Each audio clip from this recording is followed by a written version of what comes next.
मांगन मरण समान है, मत मांगो कोई भीख। मांगन से मरना भला, यह सतगुरु की सीख। नमस्कार दोस्तों, मैं अविनाश दास रेशनल कबीर यूट्यूब चैनल में आप सबका हार्दिक स्वागत करता हूं। यदि चैनल को सब्सक्राइब नहीं किए हैं दोस्तों, सब्सक्राइब जरूर करें।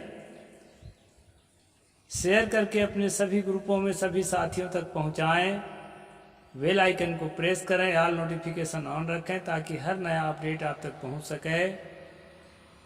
लाइक और कमेंट जरूर करें दोस्तों। मैंने सतगुरु कबीर साहब की एक साखी आपके सामने रखी है, इसी पर आज चर्चा करूंगा मैं। सतगुरु कबीर ने कहा, मांगन मरण समान है, मत मांगो कोई भीख। मांगन से मरना भला, यह सतगुरु की सीख। सतगुरु कहते हैं, जो भी सच्चा गुरु होगा, जो भी आपका सच्चा पथ प्रदर्शक होगा, वो क्या सीख देगा? वो यही सीख देगा कि आप अपने पैरों पर खड़े हो जाओ। दूसरे के सहारे जीना या किसी ईश्वर परमात्मा के भरोसे जीना, कहते हैं ना, भगवान भरोसे बैठ गए का। भाग्य के भरोसे जीना और किसी के यहाँ मांग करके अपना गुजारा करना, ये आत्मनिर्भरता के ठीक विपरीत है दोस्तों। भिक्षा तो क्या, जरूरत की चीजें भी स्वाभिमानी व्यक्ति को जिस किसी से नहीं मांगते रहना चाहिए। वैसे यह पूरा संसार जो है सहकार से चलता है, एक दूसरे से लेना पड़ता है, देना पड़ता है, कुछ चीजें मांगनी भी पड़ती है। इसको नकारा नहीं जा सकता। लेकिन अगर हमारा जीवन मांगने पर आधारित हो गया तो समझ लीजिए मनुष्य होने का कोई मतलब नहीं है। और हमारा स्वाभिमान मर गया। स्वाभिमान का मर जाना ही आदमी का मर जाना है, इसलिए मांगन मरण समान है कहा है। और साथियों, मांगने से तो मरना बेहतर है, मांगन से मरना भला, यह सतगुरु की सीख, यह सच्चे गुरु की सीख है। साथियों, इसमें जो है एक मोटिवेशन छिपा हुआ है। कहें कबीर कछु उद्यम कीजिए, आप खाए और अन्न को दीजिए। सतगुरु कहते हैं कि हर सक्षम मनुष्य को कुछ न कुछ उद्यम करना चाहिए। अपने उपभोग की वस्तुएं अपने उद्यम से प्राप्त करना चाहिए। और जो सचमुच लाचार हैं, असमर्थ हैं, बेसहारा हैं, रोगी हैं, बूढ़े हैं,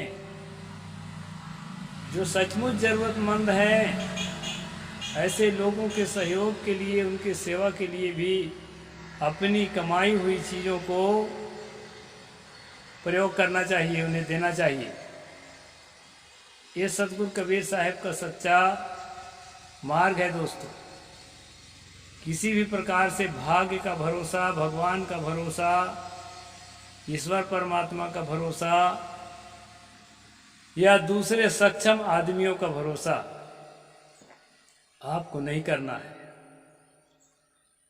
कोई आदमी ज्यादा सक्षम है, ज्यादा समर्थ है, इसका मतलब नहीं कि वह आपके लिए समर्थ है।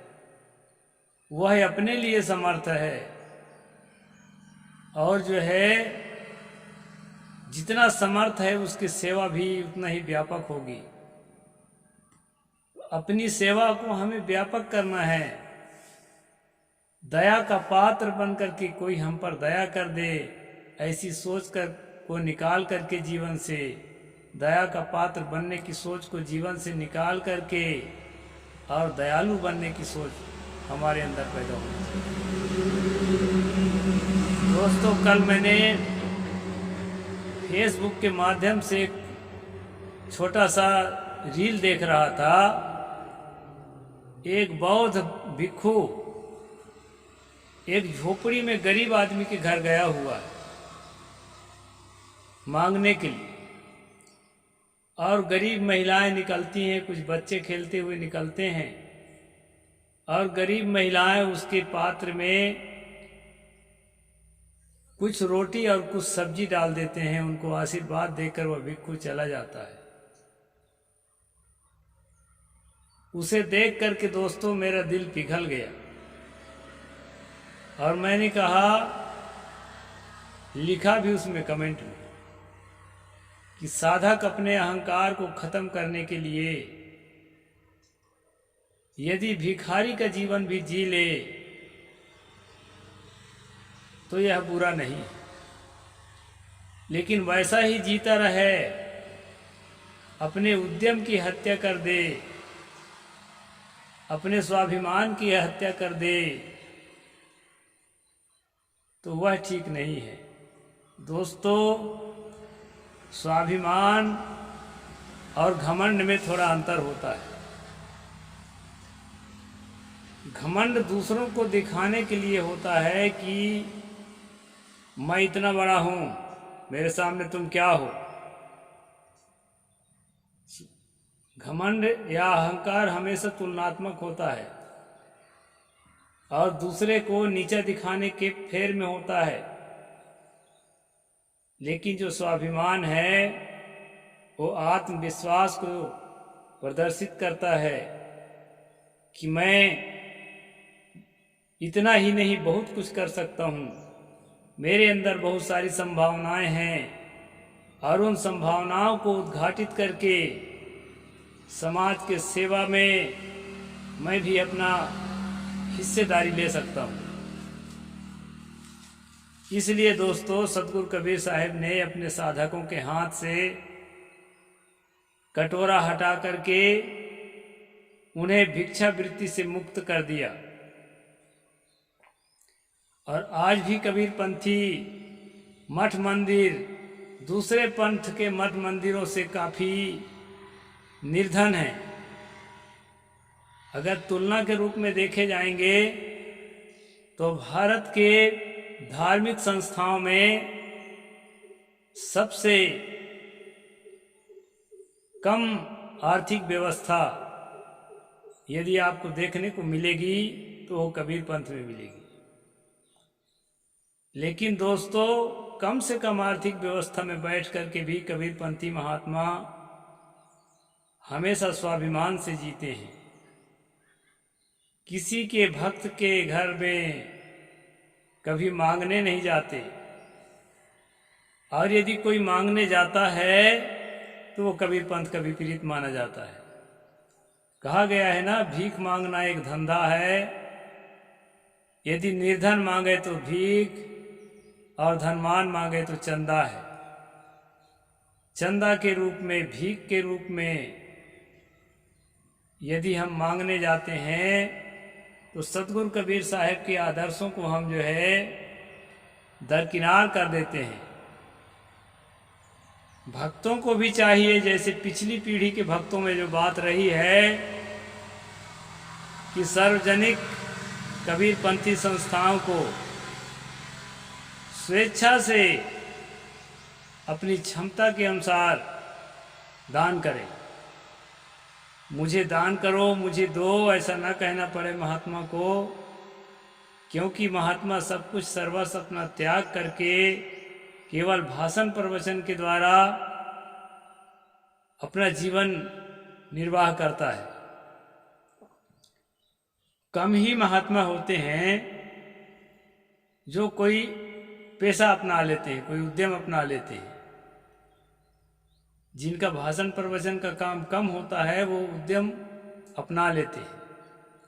उदाहरण के लिए मैं स्वयं भी, आप लोगों में से कितने लोगों को मालूम है, ये जो है ये पीड़ाहारी तेल, मसाज ऑयल निर्मित करता हूँ दोस्तों, और इससे जो है अपना काम चलाता हूँ। और ये आई ड्रॉप है नयन सुधा आई ड्रॉप, नयन सुधा आई ड्रॉप। ये जो है इसका निर्माण करता हूँ और इसी से अपना आजीविका जो है चलाता हूँ। इस प्रकार से दोस्तों ये कबीर पंथ की विशेषता है। बहुत लोग कहते हैं कबीर पंथ हिंदू धर्म का अंग है, हिंदू धर्म की शाखा है, इसलिए हमें जो है शर्म लगती है। बताओ भला कितना बड़ा अंतर है हिंदू धर्म में और कबीर पंथ में। हिंदू धर्म के राम भक्त, कृष्ण भक्त, दुर्गा भक्त, काली भक्त, शंकर भक्त, गणेश भक्त और क्या क्या भक्त, जो लाल पीला महात्मा होते हैं अपने अपने स्तर के अनुसार। छोटे स्तर का महात्मा है तो गांव देहात में भिक्षा मांगता है, बड़े स्तर का महात्मा है तो बड़े करोड़पतियों से जो है षड्यंत्र करके भिक्षा मांगता है। और भिक्षा ही मांगता तो भी ठीक है, साधक है, सब कुछ त्यागा हुआ है, यदि भिक्षा मांगता है तो कोई गलत नहीं है। लेकिन साथियों भिक्षा पर वो सीमित नहीं रहते। झाड़ फूंक, तंत्र मंत्र, टोना टोटका, भविष्यवाणी, कर्मरेख, हस्तरेख और देह लक्षणम और ना जाने क्या क्या बहुत सारे आडंबर फैला करके और गांव गांव शहर शहर ठग करके घूम करके ठग ठग करके और धन इकट्ठा करने में लगे रहते हैं। साथियों ये प्रत्यक्ष घटना मैं आपको बता रहा हूँ। आज मेरे आश्रम में 4 महात्मा आए और चारों महात्मा बोले कि हम नागा साधु हैं। हाँ भाई, स्वागत है। किसी भी पंथ का, किसी भी मत मजहब का हो, साधक साधक होता है। मैंने स्वागत किया जो मेरे से बन पड़ा। इसके बाद ये शीशियाँ फैली हुई थी दोस्तों, ये शीशियाँ जो है फैली हुई थी। तो उन्होंने कहा कि ये क्या चीज़ की शीशियाँ हैं। मैंने दिखाया और बताया कि ये औषधियाँ हैं, ये मसाज ऑयल है मालिश करने का, और ये जो है आँखों में प्रयोग करने का। आँखों में लाल पीला जलन, दर्द, कम दिखना, दूर का ना दिखना, नज़दीक का ना दिखना, ये सारी बीमारियों के लिए जो है। और नई बीमारी है तो आई प्रोटेक्शन के लिए, आँखों को स्वच्छ और स्वस्थ रखने के लिए ये मेरा नयन सुधा आई ड्रॉप है जो बहुत प्रसिद्ध है। इनकी प्रशंसा किया तो मांगने लगे। तो भाई महात्मा है, मैं पैसा तो नहीं मांगा, गिफ्ट में सबको एक एक शीशी दे दिया, दोनों चीज़ें। कहे महाराज हमारे पास लंगोटी के लिए कपड़ा दे दो। तो मैं कहा मेरे पास तो सफ़ेद कपड़े होते हैं, जो मुझे ज़रूरत है उस हिसाब से रखता हूँ। तो कहे हमको सफ़ेदे दे दो। तो मैंने एक 5 मीटर का थान निकाल कर दे दिया। अब इसके बाद जो है वो और मांग पर मांग जारी रखे, हम भक्तों को बांटेंगे और दो। तो मैं कहा महाराज जी ये तो मेरे से नहीं होगा, मैं प्रेम बस जो दे दिया सो दे दिया। दोस्तों मैं अंदर ही था, अंदर से निकला तो देखता हूँ कि आश्रम के सामने एक लग्जरी फॉर्च्यूनर कार खड़ी थी, और वो कार किसी और की नहीं, उन्हीं लोगों की थी। और मैं आपको बता दूं, मैं स्वयं जो है टीवीएस के लूना में चलता हूँ। और जब वो बीड़ी पीने लगे तो मैंने विरोध किया कि महाराज जी इस आश्रम में किसी भी प्रकार की नशीली चीज़ें अलाउ नहीं हैं, आप इसको फेंक दीजिए, यहाँ नहीं चल पाएगा। तो नाराज होकर के वो अपने कार में बैठ गए। तो दोस्तों ये सब देख करके मुझे लगता है कि हिंदू धर्म का पतन इन्हीं सब कारणों से होता है। हम लोग जो है अपने मर्यादा में अटल रहना चाहते हैं, आगंतुक की सेवा करना अपना धर्म समझते हैं। परिचित हो चाहे अपरिचित हो, प्रायः सभी कबीरपंथी आश्रमों में ये चीज़ देखा जाता है। लेकिन आम जनताओं को ठगते हैं, लूटते हैं, तो ठगते लूटते हैं। हमें भी लूटने के फिराक में थे, यहाँ तक कि मेरे राशि बताने लगे थे नाम पूछ करके। मैं कहा महाराज हम लोग अंधविश्वास को नहीं मानते हैं, हम लोग मानवता को मानते हैं बस। तो लोग ठिठक गए। बाबा साहेब की तस्वीर भी देखे बगल में, तथागत बुद्ध की तस्वीर देखे, कबीर साहब की तस्वीर तो देखे ही, तो लगा होगा कि नहीं ये कुछ ज़्यादा रेशनल है, तो और कुछ नहीं कहे। तो मैं ये कहना चाहता हूँ दोस्तों इस वीडियो के माध्यम से, हिंदू धर्म का पतन दूसरे के द्वारा, किसी मुसलमान के द्वारा, किसी ईसाई के द्वारा नहीं हो रहा है। हिंदू धर्म का लीडरशिप ऐसे लोगों के हाथ में है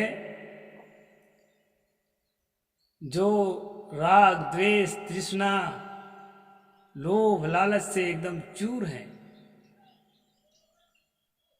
कहाँ क्या मांगना चाहिए, कहाँ क्या नहीं मांगना चाहिए। हम लोग तो सोचते हैं कि हम अपने से ज़्यादा सक्षम हो, उससे कुछ मांगें अगर मांगने की ज़रूरत पड़ी तो, नहीं तो ना मांगना अच्छा है। और नहीं मांगते हैं तो खास बात है कि ऐसी हरकत जो है, अपने आप पर संयम भी नहीं है, बीड़ी पी रहे हैं, गांजा पी रहे हैं और ना जाने क्या क्या खा पी रहे हैं, और पूज्य बन के मांगते हैं और देने पर संतुष्ट नहीं होते हैं, और की चाहना रखते हैं। लंगोटी के लिए कपड़ा नहीं है, कहते हैं फॉर्च्यूनर कार में देखा रे। ये कैसा मंगतापन है रे भाई। तो इस तरह की जो है बातों को देखकर मुझे लगता है कि मांगन मरण समान है, मत मांगो कोई भीख, मांगन से मरना भला सतगुरु, यही सतगुरु की सीख। यह कबीर साहब ने जो कहा है तो बहुत सोच समझ कर कहा है दोस्तों। हमें स्वाभिमान से और सम्मान से जीना है और अंधविश्वास से परे होकर के जीना है। कहीं कोई महिमा नहीं, कहीं कोई चमत्कार नहीं, कहीं कोई देवी देवता ईश्वर परमात्मा नहीं, कहीं कोई लोकांतर नहीं। यही जो जीवन आप जी रहे हो, इसी जीवन को अच्छा बनाना है, पवित्र बनाना है और जो है समाज के लिए उपयोगी बनाना है, संभल करके कदम रखना है। यही जीवन का सार है दोस्तों। इसी के लिए मैंने वीडियो बनाया, एक दो उदाहरण भी डाल दिया। इसमें अगर कोई गलती हो तो उसके लिए मैं क्षमा प्रार्थी हूँ, और वीडियो को आगे ज़रूर बढ़ाना दोस्तों। साहेब बंदगी। जय जोहार, जय भीम, जय भारत।